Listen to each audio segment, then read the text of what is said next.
Hey, everybody, happy Friday and happy last Friday of September. Holy mackerel. Uh, Q3, God, I almost. know. I I can't can't believe it. believe it. I Anyway, don't even know where this year has gone. yeah, I know. It's nuts. And we say that, and it sounds like old people, I think. Uh, but I know it's gone fast for my kids and stuff too, but it's nuts how it's gone. So, anyway, happy Friday. I am so happy to be here with my friend Amy Vetter on Leadership Lunch Chat. I'm Jen Wilson, and we're here to talk about issues facing the profession, issues facing our practices, issues in life. And today, Amy and I are picking up on a follow up from 2 weeks ago, I think, where we started the whole discussion of artificial intelligence and its impacts. And one big place we stepped on and then said, man, we can't even go there is billing and the whole idea that we um, thanks that we're you know artificial intelligence is going to speed up things. It's going to strip hours. It's going to take away a lot of mundane, sort of repetitive work that we've done in the past. We're going to automate the holy heck out of it, and it's going to start causing our WIP to reduce, our work in process, for those who still enter time, and and tragically, it could cause us to actually see reduced revenues if we bill off of the WIP. If we actually took the time and build it instead of billing value and risk. And so Amy and I thought we would talk a little bit about what we should be thinking about as a profession related to shifting gears in a big shift, big mindset shift, big process shift, and starting to no longer think about time as a factor of revenue. Okay. Now we can talk about time as a factor of cost later today in this conversation, or we might not have time, and later we could talk about, should we be using it as the basis of measurement inside the business and all that stuff. There's a whole lot there. But just today we thought we'd start with, hey, stop thinking about time related to revenue. And my number one request of all listeners and all of us to think about is for us to really consider that we have trained our clients, we have taught them that the thing that we sell that has value is our time. And so when they need a project, they say, hey, I need this from you, CPA. Can you do this analysis on comp? And or could you calculate bonus calculations for the physician partners in our practice or whatever it is? And the CPA says, sure, I could do that. And then they say, how long will it take? That's the way they start to qualify our price or value. We've taught clients to say, how long will it take? Or we say, well, it depends on how long it will take. So let's talk about some things. And we start asking questions all to get to some hours calculation. Then we use hours time rate and we get price, right? And so clients have been trained on hours. And that's how they think. And I want us to collectively agree today that we will abolish that. We will stop using time language with clients, and that we will instead say, well, perhaps we'll ask. So sure, I'd love to do that physician comp calculation for you and deliver it and even present it to your partners if you'd like. Talk about the difference that that'll make for you. How will that help you? And what are your objectives in that project? What are you trying to accomplish? Because that's what we need to talk about. And then we need to talk about the steps to get there. And then I'll be able to put a price together based upon the steps and the scope, and also the objectives that you have. They'll influence price. And to start having clients think what the value I get from this project and the steps or the actions that each of us will take, that's what influences price, not the hours. So what do you think of that, Amy? And what do you think of this whole idea of AI as a potential threat to revenue, but also as a whole new world of thinking about revenue? Well, I think we've been in this situation for a long time, and it is getting sped up. this was the discussion when going to cloud technology and being able to automate a lot of the tasks that were done manually, and now we're moving into AI that speeds up the tasks. And I do just want to emphasize tasks.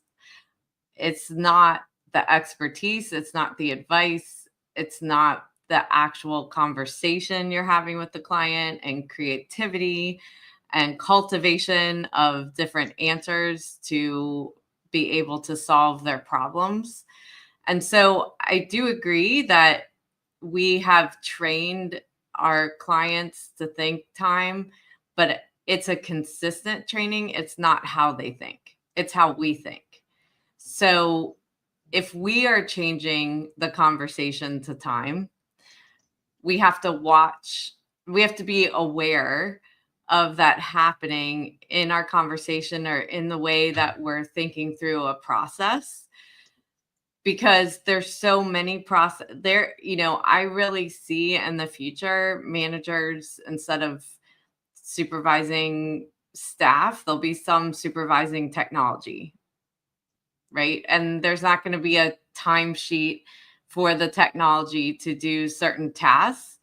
It's just going to do the tasks. And then it's the expertise of the person that is supervising the technology to analyze it and come up with answers. It is going to make it hard to continue to run a business on time and billing.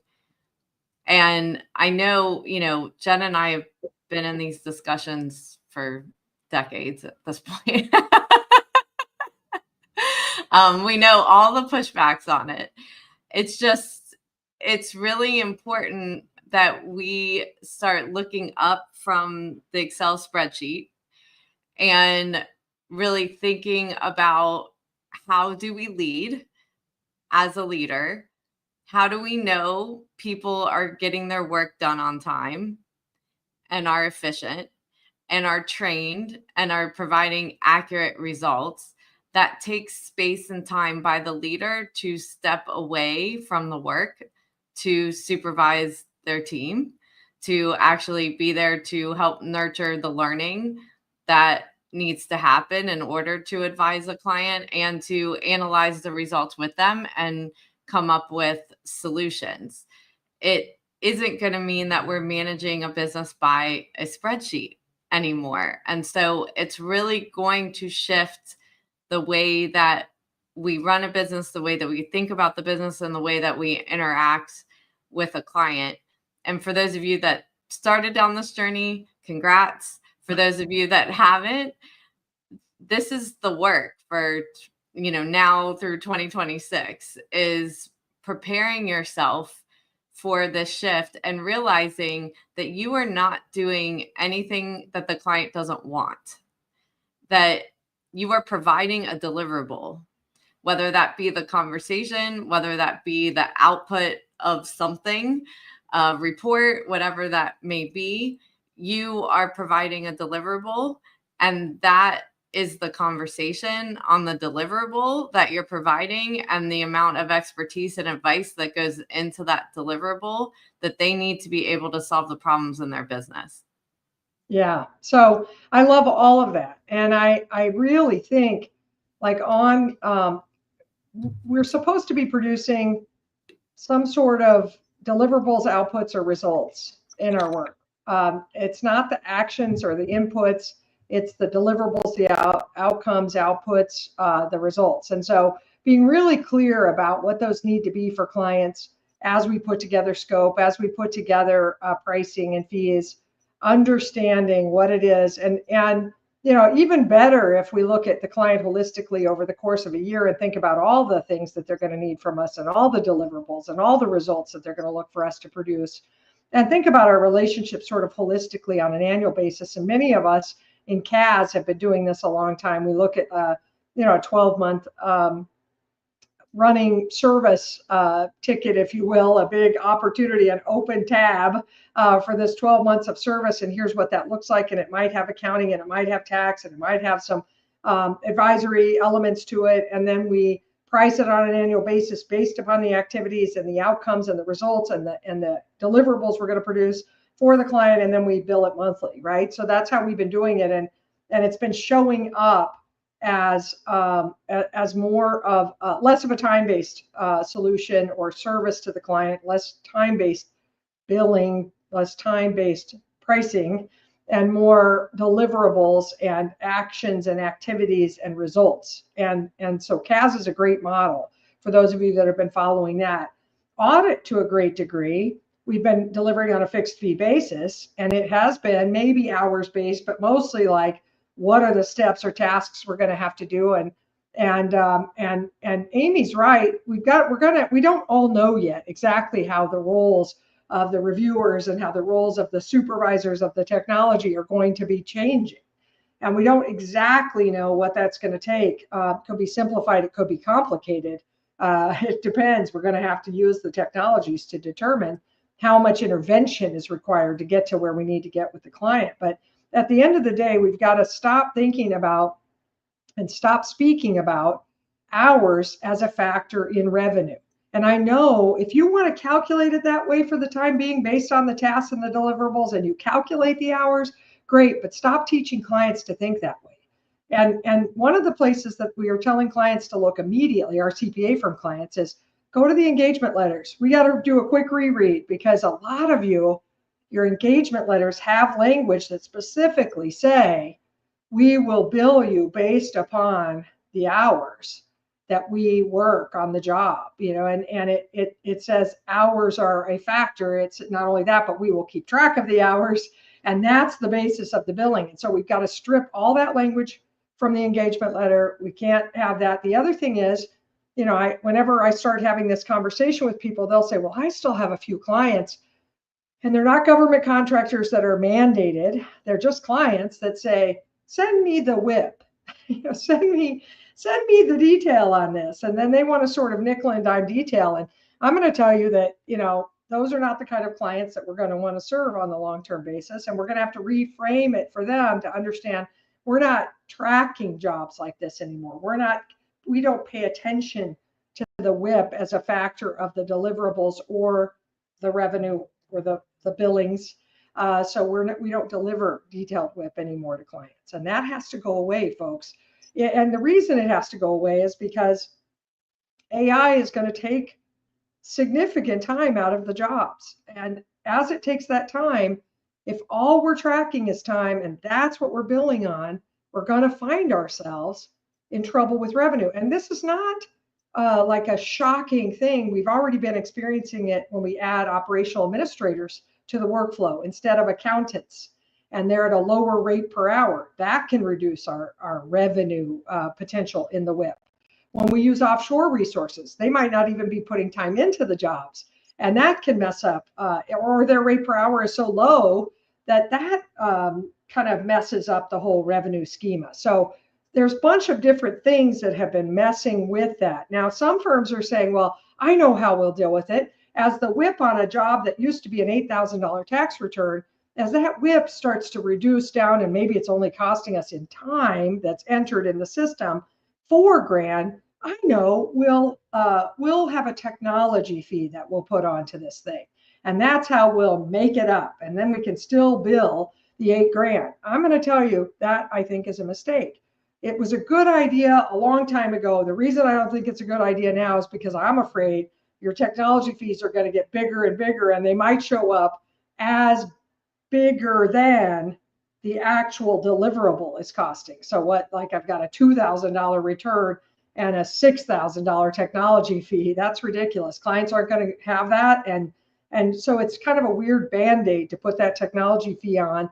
I actually heard at a conference last week, one firm say, hey, I know we're going to goose up the time. We're going to have another category of time that's not really time, and it's AI time savings. And we'll enter the hours that it saved us, and then we'll bill for those. And I was like, oh my gosh, absolutely not. Time is already so manipulable and such a weird measure. Please don't figure out how we could just let it limp along on life support in your practice by doing things like that. Please do not do that.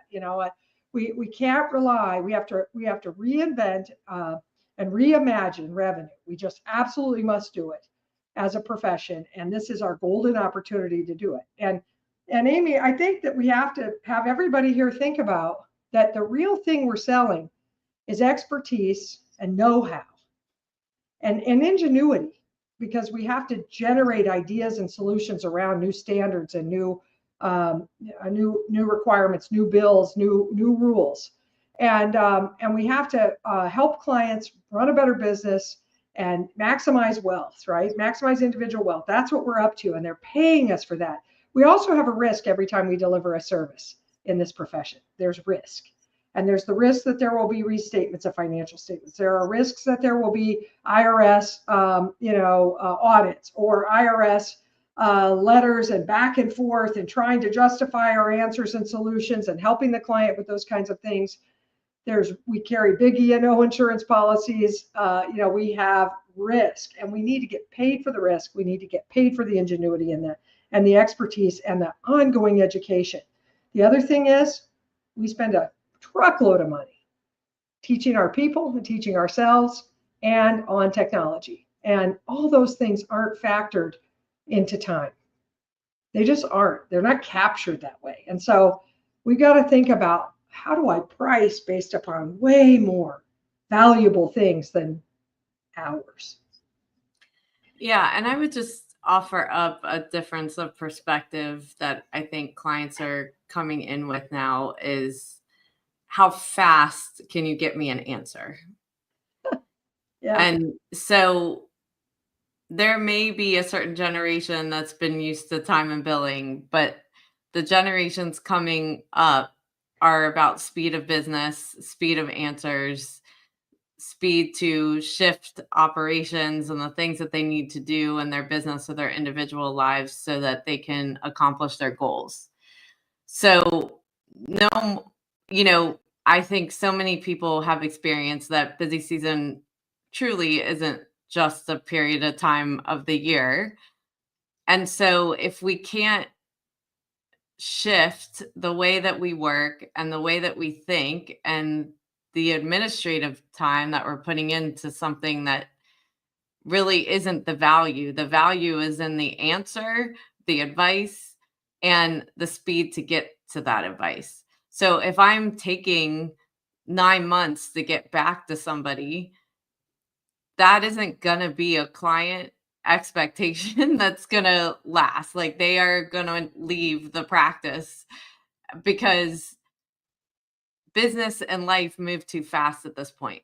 So the time factor does not actually equate to the perception of what the client is looking for. They're asking for your human time to be able to explain information to them, not throw reports over email or through your portal, and them not completely understand what those reports mean or the financials mean or the return means. It's having those conversations, those very, very important conversations that are valuable to that client on an individual basis or business basis to help the client be able to persevere in what they're doing. So I would just offer up that it is a shift in the way that we think people expect that, but that is not actually the expectation on the other side of a good advisor accountant relationship. Yeah.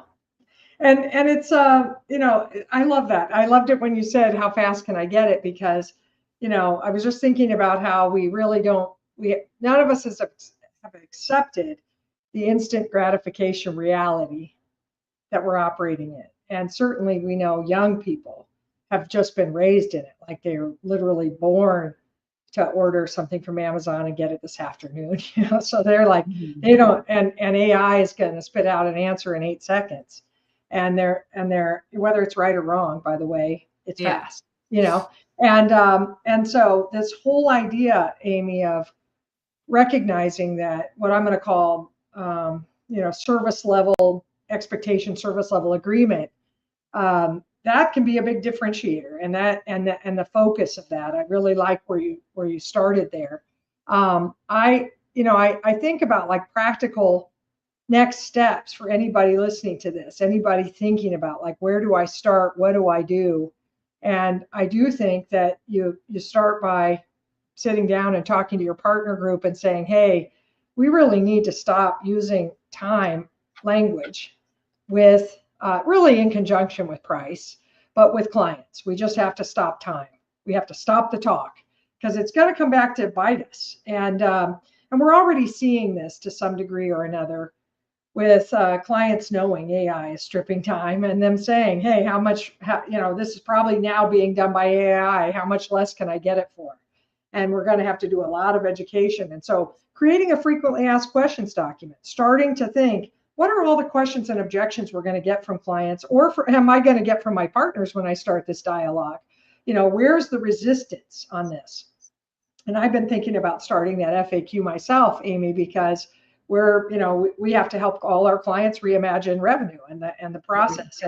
And it's way more than just this. You and I spent the whole time today talking mindset, right? And a little bit of why.